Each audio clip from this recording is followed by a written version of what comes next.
So the question has been asked in AIPMT 2009. It says that a body of mass 1 kg is thrown upwards with a velocity of 20 meters per second. It momentarily comes to rest after attaining a height of 18 meters. How much energy is lost due to air friction? Now, what we're given in the question is that there is a certain body of mass 1 kg and we have thrown it up with a velocity of 20 meters per second. And after covering a height of 18 meters, it has momentarily reached to rest. That means basically it has reached the topmost point of its motion where it has come to rest. Velocity equals 0.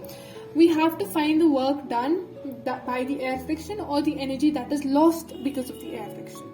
Now what we're going to do in this question is that we're going to use the work energy theorem, which is work done by all of the forces, be they conservative or non-conservative. It's going to be equal to the change in kinetic energy.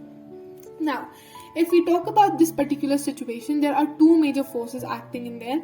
The first one is the gravity that's going to act vertically downwards. The first one is the gravity that's going to act vertically downwards.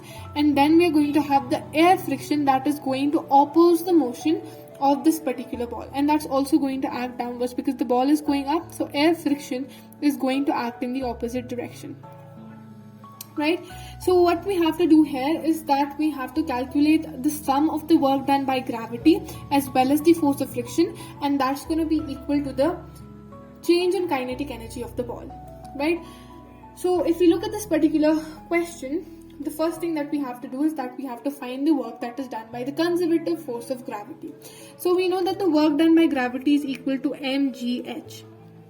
Right? So the work done by gravity is going to be equal to mgh. The mass of the ball is given to be 1 kg. 1 into acceleration due to gravity is 10 into height that this ball attains is 18 meters. So 1 into 10 into 18. And why the negative sign around here? Because the work done is opposite to the direction of the motion of the ball. So the ball is moving upwards, but the work done by gravity is downwards. So the angle between them is 180 degrees. That means the work done by force of gravity is going to be negative because the work done is done opposite to the direction in which the object is actually moving, which is it's moving upwards. Similarly, we are going to have the work done by a non-conservative force, for example, the force of friction.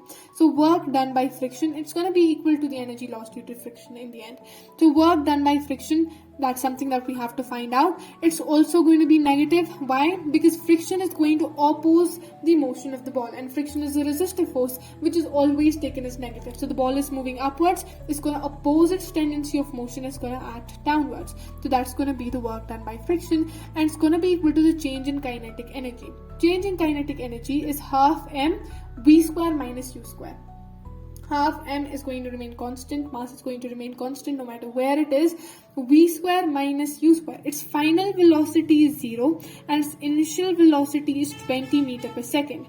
So v is going to be 0 and this is going to be 20, so it's going to be 0 square minus 20 square. That's obviously going to be minus, right? So it's going to be negative of here because finally the kinetic energy is 0. Initially we had a certain kinetic energy that was 1 by 2 m, mass is 1 kg, v square, that is 20 multiplied by 20. That is our initial velocity. Finally it was 0 and that's why we have the negative sign over here. Now this is going to be minus 180 on multiplying these terms minus the work done by air friction is going to be equal to 1 by 2. 20 into 20 is 400. 2 ones are 2. 2 twos hundreds are 400. And what we're going to do now is that the work done by air friction is going to be equal to minus 200 and it's going to be negative. It's going to add up when we're going to transpose it to the other side. It's going to be minus 200 plus 180 and it's going to be minus 20. That's going to be equal to minus work done by air friction. Negative cancels out with negative. The work done by air friction or the energy lost because of air friction is going to be equal to 20 joules.